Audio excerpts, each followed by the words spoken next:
Hello, my brother. Hello, my sister.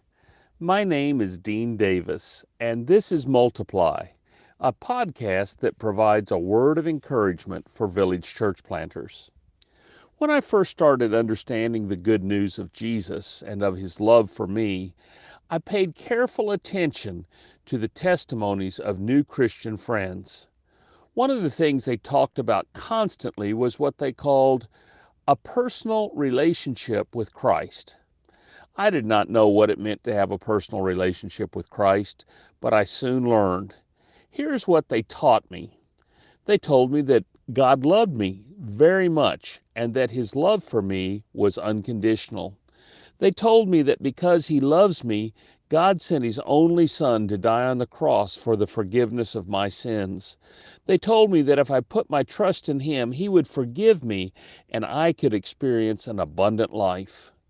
As I heard these things, I thought to myself, if that is what a personal relationship with Christ is like, I want it. Soon I was born again and I had a personal relationship with Jesus. It was wonderful. I had such peace in my life. I loved to talk with God and learn from his word. I knew Jesus and I knew he cared for me. I wanted to love him and I wanted to serve him. I'm so glad my friends pointed me to Jesus and invited me to know him and to love him. I thought this was the way all Christians lived. But soon I heard about Christians who took their focus off of Jesus and his love and instead spent much of their time making lists of rules about how Christians should live. I met people who argued about which translation of the Bible was acceptable and which was not. I met people who argued about what kind of clothes were acceptable for worshiping God and which kind were not.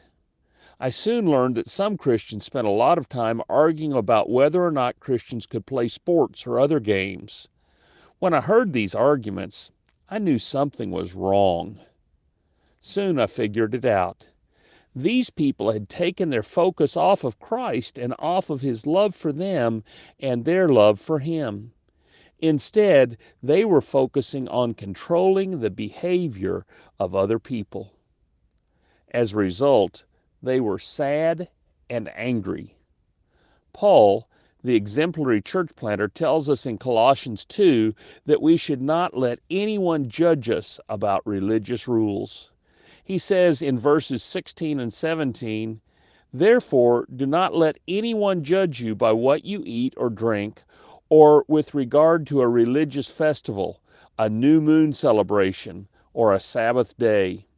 These are a shadow of the things that were to come.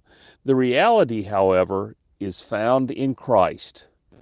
Paul was saying that the Christian life is all about the love of God in Jesus Christ. The Christian life is not about pleasing people by obeying an endless list of man-made rules. No, the Christian life is about experiencing the love of God in Jesus Christ. The Christian life is about loving Jesus. It's about expressing our love for him by joyfully obeying his commands. Focusing on man-made rules only leads to discouragement and fighting among believers. The better way is to focus on Jesus and his love. My brother, my sister, as you lead your church and make disciples, I'm confident that you will keep your focus on Jesus and not on man-made rules. As you do so, you will plant healthy churches built on a solid foundation. This is Multiply. Be encouraged. God is with us. If you found this message to be helpful, would you say thanks to the person who shared it with you and tell him or her how it helped you? God bless you today.